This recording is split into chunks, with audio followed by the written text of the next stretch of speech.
Have you ever been writing and suddenly you realize you've made a sentence with two words in a row, like that, and wondered what happened? Well, double that's tend to occur after you use that as a conjunction. In this example, that as a conjunction is followed by that as an adjective.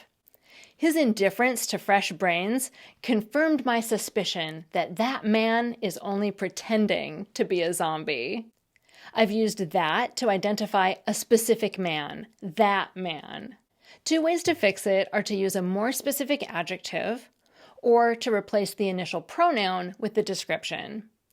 I could write, his indifference to fresh brains confirmed my suspicion that the shuffling man is only pretending to be a zombie. Or, that man's indifference to fresh brains confirmed my suspicion that he is only pretending to be a zombie. And of course, in that second example, you could even delete the second that.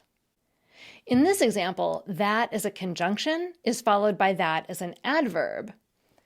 It's still a matter of conjecture that much chocolate is what made Squiggly sick.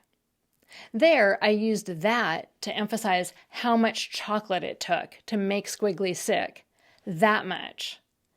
Two ways to fix it are to insert a gerund after the conjunction or to rewrite it with a different conjunction.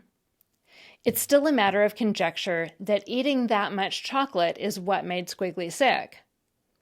Or people are still wondering whether eating that much chocolate is what made Squiggly sick.